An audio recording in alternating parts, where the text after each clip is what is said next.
नमस्कार दोस्तों आपने थंबनेल को देखकर सही क्लिक किया है।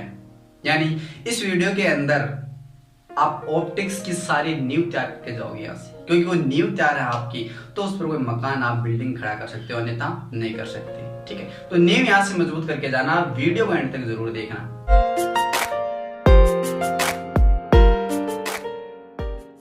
तो चलिए समझते हैं कि ऑप्टिक्स क्या होती है, प्रकाशिकी क्या होती है।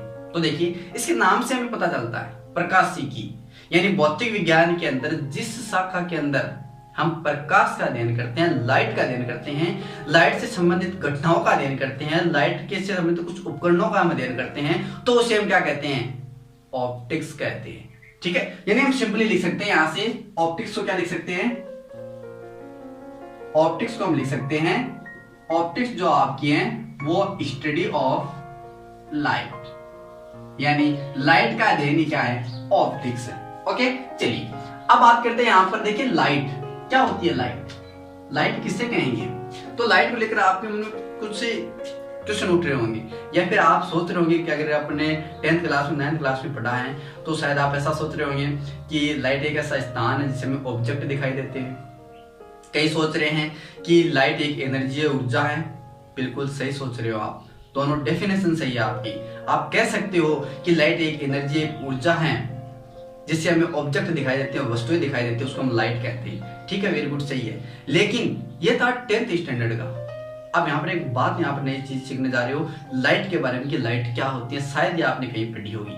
लाइट क्या होती है? तो देखिए लाइट को क्या होती है,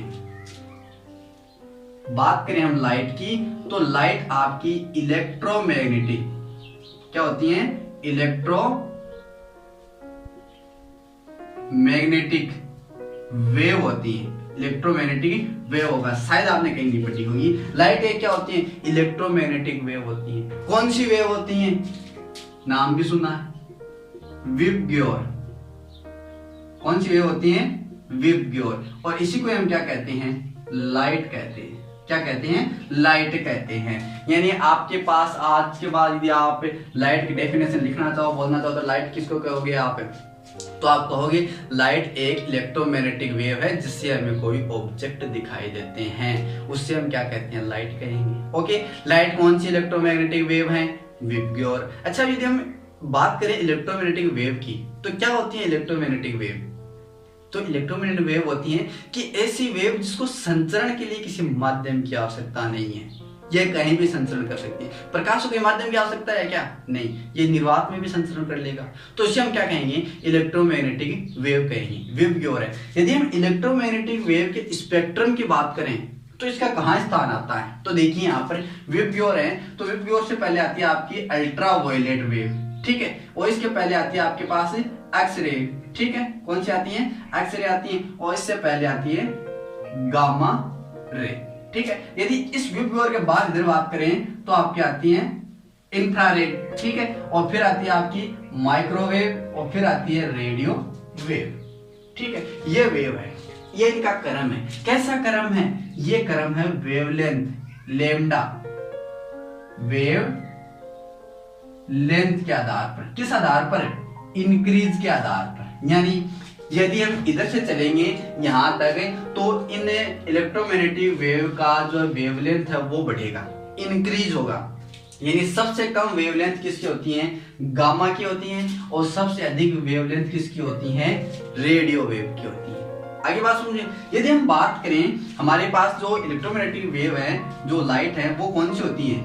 विबग्योर होती है। यदि हम इसकी वेवलेंथ की बात करें तो नॉर्मली बुक में लिखा होता है 4000 एंगस्ट्रॉम से लेकर 8000 एंगस्ट्रॉम तक। ये अप्रोक्सीमेट लिखा होता है, लगभग लिखा होता है। लेकिन वास्तव में इसकी वेवलेंथ क्या होती है? वास्तव में इसकी वेवलेंथ आप याद रखोगे यहां से 3800 एंगस्ट्रॉम से लेकर 7600 एंगस्ट्रॉम तक। ये आपको याद रखनी है।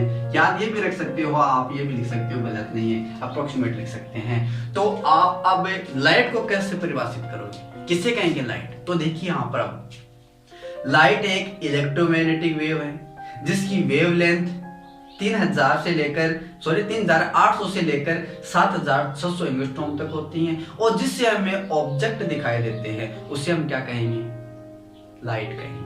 आगे बात समझ में। ऑप्टिक्स क्या होती है, लाइट का अध्ययन हम ऑप्टिक्स में करते हैं, ठीक है। आगे बात समझ में कि ऑप्टिक्स क्या होती है और लाइट क्या होती है, ठीक है। चलिए अब बात करते हैं ऑप्टिक्स के शाखा की, कि ऑप्टिक्स की भी कौन सी शाखा होती है। तो चलिए उसके बारे में बात करते हैं। तो इसमें थोड़ा मिटा लेता हूं, ओके।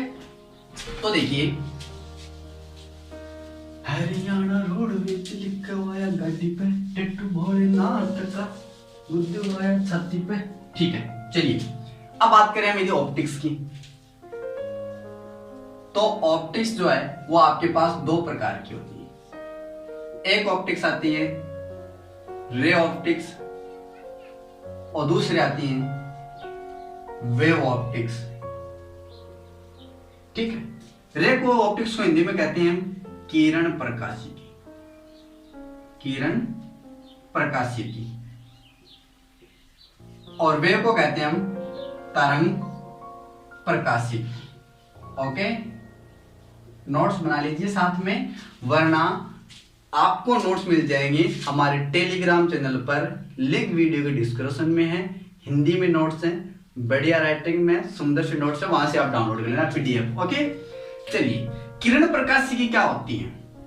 जिस ऑप्टिक्स के अंदर हम प्रकाश का अध्ययन किरण के रूप में करते हैं उसे हम किरण प्रकाशिकी कहते हैं, और जिस ऑप्टिक्स के अंदर हम प्रकाश का अध्ययन तरंग के रूप में करते हैं उसे हम तरंग प्रकाशिकी कहते हैं। जैसे इसमें द्विस्लिट वाला एक उदाहरण दे दो, और यहां से आप एक उदाहरण ले लो, जो आपके प्रिज्म है, ठीक है, टेलीस्कोप है, प्रकाश का परावर्तन है, अपवर्तन है, लेंस है, ठीक है, दर्पण है, वो इसमें अध्ययन करते हैं। अच्छा, तो प्रकाश का परावर्तन जो अपवर्तन है, रिफ्लेक्शन और रिफ्रैक्शन है, ऐसे नहीं है। अब कई बार हमें कंफ्यूजन हो जाता है, हम समझ लेते हैं कि इसमें तो प्रकाश के परावर्तन का अध्ययन करते हैं और इसमें प्रकाश का अपवर्तन का अध्ययन करते हैं। नहीं, इसमें भी प्रकाश के परावर्तन और अपवर्तन का अध्ययन करते हैं और इसमें भी प्रकाश के परावर्तन और अपवर्तन का अध्ययन करते हैं, ओके। तो यहां से क्लियर हुआ कि किरण प्रकाशिकी क्या है और तरंग प्रकाशिकी क्या है, ओके। चलिए, सबसे पहले ऑप्टिक्स के अंदर हम चैप्टर ले रहे हैं किरण प्रकाशिकी, नहीं सर सुमन प्रकाशिकी लीजिए।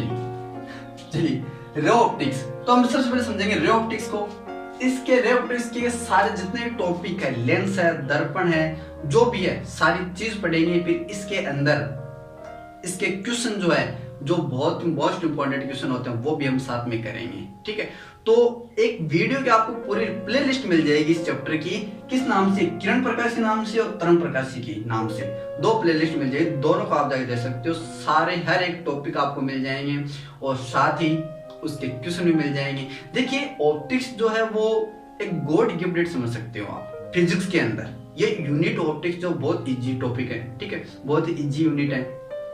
चाहे वो जेडब्ल्यू में हो, चाहे नीट की बात करें, यदि चाहे हम 12th बोर्ड की बात करें, सभी के अंदर ये गिफ्ट है, क्योंकि इसके अंदर क्वेश्चन जो है वो हम बहुत सिंपल तरीके से कर सकते हैं, ठीक है। यानी कैसे, यानी बहुत इजी यूनिट होने के कारण इसके क्वेश्चन भी इजी होंगे, तो हम डायरेक्टली उसको कर सकते हैं। तो इससे कोई भी क्वेश्चन कभी गलत नहीं होना चाहिए, और इसका गलत हो रहा है इसका मतलब कोई इलाज नहीं है, ठीक है। चलिए अब बात करते हैं यहाँ पर रे ऑप्टिक्स की।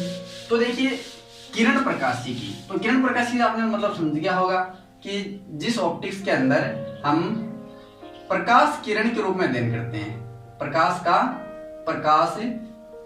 किरण के रूप में अध्ययन करते हैं, उसे हम क्या कहते हैं, रे ऑप्टिक्स कहते हैं, किरण प्रकाशिकी कहते हैं, ठीक है। अच्छा, प्रकाश किरण, लाइट रे क्या होती हैं, प्रकाश किरण किसे कहेंगे हम। तो देखिए, हम प्रकाश किरण को समझें तो प्रकाश किरण को हम सिंपली लिख सकते हैं, प्रकाश का वह पथ जिस पर वह संचरण होता है, जिस पर वह संचरण होता है, ठीक है, उसे हम क्या कहेंगे, प्रकाश किरण कहेंगे। या फिर कह सकते हो कि प्रकाश के संचरण का जो पथ है उसे हम क्या कहते हैं, प्रकाश किरण कहते हैं, ठीक। अब यहां से जब कई चीजें निकल के आ रही हैं, ये तो इसकी बात आ गई कि प्रकाश किरण के संचरण की जो पथ है उसे हम क्या कहेंगे, ठीक है, प्रकाश किरण कहेंगे। अब देखिए, ये जो है प्रकाश किरण हमेशा एक सीधी रेखा में गमन करता है। किस रेखा में, सीधी रेखा में गमन करता है। इस प्रकार हमेशा प्रकाश किरण सीधी रेखा में ही गमन करता है। अब यहाँ से एक चीज और देख सकते हो कि प्रकाश किरण सीधी रेखा में गमन करता है, उसका जो पथ है वो क्या कहलाती है, प्रकाश किरण कहलाती है। अब आगे देखिए यहाँ पर एक चीज और, सीधी रेखा में गमन करता है, इसका मतलब ये ऊर्जा स्थानांतरण की दिशा को भी दर्शाता है। ऊर्जा स्थानांतरण की दिशा, ऊर्जा स्थानांतरण की दिशा, यानी प्रकाश संचरण होता है इस दिशा में, इसका मतलब इसका ऊर्जा का स्थानांतरण भी हो रहा है इस दिशा में। ओके, चलिए एक बात और देखिए यहाँ से आगे, प्रकाश किरण जब संचरित होती हैं तो किसी एक माध्यम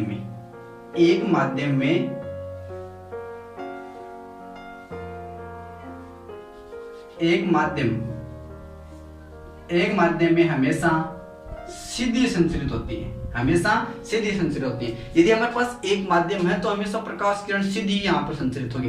यदि दो माध्यम आ जाए या दो से अधिक माध्यम आ जाए तो हम कह सकते हैं प्रकाश किरण सीधी जो है वो संचरित नहीं होती है, इधर उधर विचलित हो जाएगी। यानी समझ सकते हो आप, यहाँ से देखिए एक एग्जाम्पल देखिए, यहाँ पर मैंने लिख लिया मानो हवा है, ठीक है, यहाँ पे लिख लिया मैंने पानी है मान लो, और यहाँ पे लिख लिया मैंने कोई कांच है। ओके, और यहाँ पे लिख लेता हूं कि निर्वात है, क्या है, निर्वात है। इसमें प्रकाश किरण इस प्रकार आ रही है, तो एक माध्यम में हमेशा प्रकाश किरण सीधी संचरित होगी, लेकिन जैसे ही दूसरे माध्यम में प्रवेश करेगी वो क्या हो जाएगी अपने पथ से विचलित हो जाएगी। अब पानी के अंदर करेगी तो इस प्रकार विचलित हो जाएगी, ठीक है, इस प्रकार विचलित हो जाएगी। तो वो आगे पढ़ेंगे कि हवा और पानी, कांच सभी में जब सघन या विरल माध्यम वो प्रवेश करती हैं तो विचलित किस प्रकार होती हैं, वो माध्यम पे डिपेंड करता है, सघन और विरल के माध्यम पर। यदि सघन माध्यम में यदि वो प्रवेश करेगी तो प्रकाश किरण अभिलंब की ओर झुकेगी, और यदि वो विरल माध्यम में प्रवेश करती है तो प्रकाश किरण जो अभिलंब से दूर हटेगी। आगे बात करेंगे इसके बारे में। तो क्लियर हुआ कि ऑप्टिक्स क्या होती हैं और रे ऑप्टिक्स क्या होती है, लाइट क्या होती है, इलेक्ट्रोमैग्नेटिक वेव, याद रखना आप, ठीक है। चलिए क्लियर, इतनी बात है। अब यहाँ पर माध्यम की बात करें तो माध्यम आप जानते हो दो प्रकार का होता है माध्यम। एक तो माध्यम होता है आपके पास सघन माध्यम, और एक माध्यम होता है विरल माध्यम। सघन माध्यम किसे कहेंगे, विरल माध्यम किसे कहेंगे, जिस माध्यम के अंदर उसके कण बहुत ही पास हो, नजदीक हो, तो उसे हम कहेंगे सघन माध्यम, और जिसमें कण बहुत दूर हो उसको कहेंगे विरल माध्यम। जैसे पानी है, पानी के जो मॉलिक्यूल कण है जो है वो बहुत नजदीक होते हैं, उसको क्या कहेंगे, हम सघन कहेंगे। और यदि हवा की बात करें तो हवा में गैस हैं बहुत सारे, और बहुत सारे धूल कण है, उसके कण जो दूर दूर है उसको हम क्या कहेंगे, विरल माध्यम कहेंगे। तो क्लियर इतना। चलिए अब बात करते हैं यहाँ पर रे ऑप्टिक्स के पहले यहाँ पर टॉपिक की, परावर्तन, रिफ्लेक्शन। प्रकाश का रिफ्लेक्शन किसे कहेंगे हम। चलिए दोस्तों, आप समझते हैं कि प्रकाश का परावर्तन क्या होता है, रिफ्लेक्शन ऑफ लाइट हम किससे कहेंगे।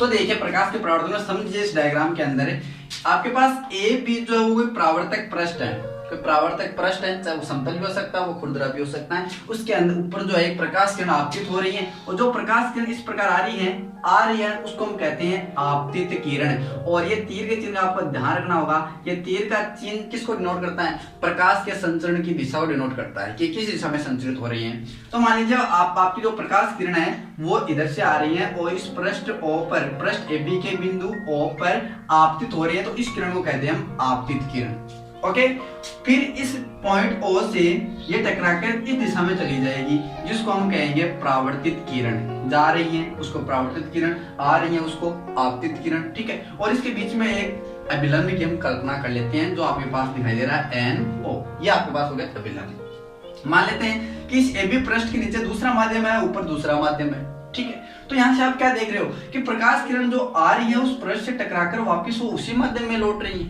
ठीक है। यानी आप यहाँ से प्रकाश के परावर्तन की जो डेफिनेशन लिखना चाहो तो हम क्या लिख सकते हैं कि प्रकाश किरण की ऐसी घटना जिसके अंदर यदि कोई प्रकाश किरण किसी परावर्तक पृष्ठ पर आपतित हो तो आपतन के पश्चात वो प्रकाश किरण उसी माध्यम में लौट जाए तो उसे हम क्या कहेंगे, प्रकाश का परावर्तन कहेंगे, ठीक है। इस उदाहरण है, इसको आपतित किरण, ये परावर्तित किरण, ये विलंब, ये परावर्तक पृष्ठ उसी माध्यम में, देखिए माध्यम सेकंड जो है उसमें नहीं आ रही है प्रकाश किरण, उसी माध्यम में लौट रही है वापस, तो उसको हम क्या कहेंगे, आपके पास प्रकाश का परावर्तन कहलाएगा, ठीक है। यहाँ से आपको दिखाई दे रहा होगा I और R, ये क्या है, ये दोनों एंगल है।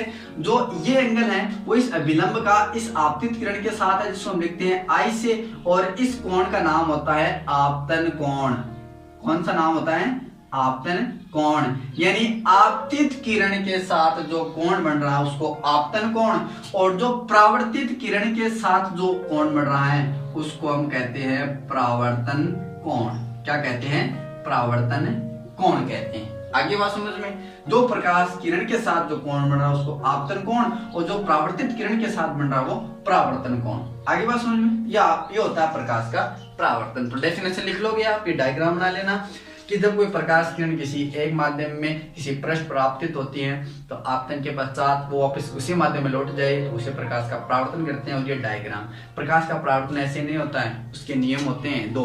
ठीक है, तो पहला नियम देखिए, पहला नियम, ठीक है, तो पहला नियम देखिए, पहला नियम क्या कहता है आपके प्रकाश का परावर्तन का, कि इस परावर्तन के अंदर आपके पास जो परावर्तक पृष्ठ है, क्या बोला मैंने?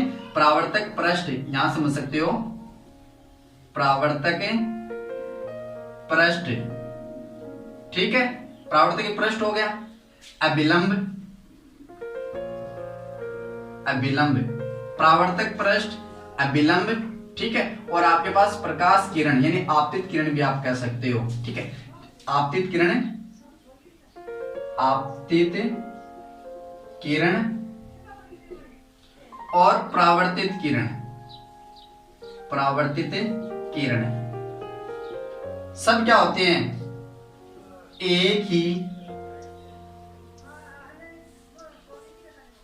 एक ही पृष्ठ पर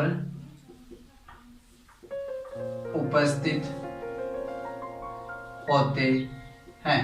ठीक, यहाँ पर परावर्तक प्रश्न लिखो तो कई किताबों में लिखा होता है कि पहला नियम लिखा होता है कि प्रकाश किरण, आपतित किरण, परावर्तित किरण और विलंब तीनों क्या होते हैं? एक ही पृष्ठ में होते हैं, तो उसे हम क्या कहते हैं? प्रकाश का पहला नियम कहते हैं, प्रकाश के परावर्तन का पहला नियम कहते हैं। यहाँ पर परावर्तक पृष्ठ भी लिखा है, ठीक है, ऐसे नहीं कोई गलत नहीं हो जाएगा, ठीक, गलत हो जाएगा ऐसा नहीं। चलिए इसको मिटा देता हूँ। आप ऐसे याद रखना कि इस प्रकाश के परावर्तन में अभिलंब, आपतित किरण और परावर्तित किरण ये तीनों क्या होते हैं? एक ही तल में स्थित होती है, एक ही पृष्ठ में स्थित होते हैं, तल लिख लेना चाहिए, एक ही तल पर उपस्थित होते हैं, तो ये क्या कहलाता है? प्रकाश का परावर्तन कहलाता है, परावर्तन का पहला नियम कहलाता है। ठीक है, यदि हम दूसरे नियम की बात करें, दूसरा नियम, तो दूसरा नियम को हम क्या लिख सकते हैं? प्रकाश के परावर्तन की। तो दूसरा नियम देखिए, यहां से जो आपके पास आपतन कोण आई है, जो परावर्तन कोण आर है, ये दोनों एंगल हैं, तो ये इसका मतलब है आपका दूसरा नियम कहता है कि आपका एंगल आई और एंगल आर जो है वो क्या होगा? इक्वल्स टू होना चाहिए।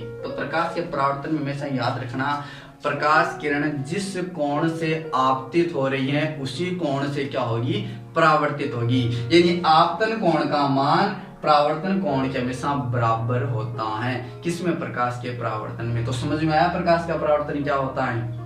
देखा आप ध्यान से? तो प्रकाश का परावर्तन में रिपीट कर रहा हूं, ध्यान से देखना है। यहाँ पर प्रकाश के परावर्तन को क्या किसे कहेंगे? जब कोई प्रकाश किरण किसी एक पृष्ठ पर आपतित होती है तो आपतन के पश्चात वापस उसी माध्यम में लौट जाती है, उससे हम प्रकाश का परावर्तन करते हैं। ये डायग्राम परावर्तक पृष्ठ, आपतित किरण, परावर्तित किरण, अभिलंब और ये आपतन कोण, परावर्तन कोण। ठीक है, यदि इसके नियम की बात करें तो आपतित किरण, परावर्तित किरण, अभिलंब तीनों एक ही तल में होते हैं, पहला नियम। दूसरा नियम क्या होता है प्रकाश के परावर्तन का? कि इसके अंदर जो आपका आपतन कोण और परावर्तन कोण वो दोनों बराबर होते हैं। अर्थात हम कह सकते हैं कि प्रकाश किरण जितने कोण से या फिर जितने एंगल से आपतित होती है उतनी एंगल से क्या होती है? परावर्तित होती है। ये होता है प्रकाश का परावर्तन। ठीक, अब देखिए प्रकाश के परावर्तन की हम बात करें, ठीक है, तो परावर्तन दो तरीकों से हो सकता है। कितने तरीकों से? प्रकाश का परावर्तन कितने प्रकार के होते हैं? दो प्रकार के। एक तो हम कह सकते हैं नियमित परावर्तन, ठीक है, और दूसरा हम कह सकते हैं विसरित परावर्तन। क्या कह सकते हैं? विसरित परावर्तन। अच्छा, ये नियमित और विसरित परावर्तन क्या होता है? देखिए ध्यान से, यहाँ पर इस डायग्राम के अंदर ये कोई पृष्ठ है और इस पृष्ठ के अंदर मान लेते हैं ये कैसा है? चिकना पृष्ठ है। कैसा प्रश्न है? चिकना प्रश्न है, ठीक है, और विसरित परावर्तन के अंदर कोई खुरदरा प्रश्न ले लेते हैं इस प्रकार। ठीक है, अब क्या होगा कि चिकने पृष्ठ पर जब भी कोई प्रकाश किरण इस प्रकार से आपतित होंगी वो परावर्तन के पश्चात इस प्रकार से जाएंगी, ठीक है, वापस उसी एंगल तो इससे तो उसी जाना है, ठीक है, लेकिन उसी दिशा में जो है उसी माध्यम में लौट जाएगी वापस। ठीक है, एक निश्चित एंगल पर मुझे एक निश्चित दिशा में एक निश्चित डायरेक्शन में पहुंच जाएगी। जैसे आपका दर्पण नहीं होता है, चेहरा देखते हो, इसको हम देखो प्रकाश से देखो, आपको एक जगह फोकस दिखाई देगा, सूर्य का उस पर प्रकाश डाले तो एक जगह फोकस दिखाई देगा। वो क्या है? नियमित परावर्तन है। यानी नियमित परावर्तन को परिभाषित कैसे करोगे कि जब कोई प्रकाश किरण किसी चिकने पृष्ठ पर आपतित होती हैं तो प्रकाश किरण एक पुंज के रूप में एक जगह एकत्रित होती हैं, उसके हम क्या कहते हैं? नियमित परावर्तन कहते हैं। विसरित परावर्तन क्या होता है कि जब कोई प्रकाश किरण किसी खुरदरे पृष्ठ पर आपतित होती हैं तो वो एक निश्चित दिशा में नहीं जाती हैं, वो एक निश्चित दिशा में नहीं जाती हैं, इधर उधर फैल जाती हैं। उसको हम क्या कहते हैं? विसरित परावर्तन कहते हैं। उसको हम क्या कहते हैं? विसरित परावर्तन। समझ में आई बात क्या होता है विसरित और नियमित? अच्छा, आप मैं ऐसे पूछूं कि मान लो कोई कमरा है तो उस कमरे के अंदर प्रकाश जो है वो नहीं आ रहा है, वहां पर वस्तुएं ऑब्जेक्ट दिखाई देते हैं हमें, इसका मतलब वहां पर प्रकाश तो है लेकिन सूर्य का वापस डायरेक्ट जो है प्रकाश नहीं आ रहा है, धूप नहीं आ रही है, फिर भी उसके अंदर प्रकाश है। ये कैसे संभव हुआ? तो ये कैसे संभव होता है? विसरित परावर्तन के कारण।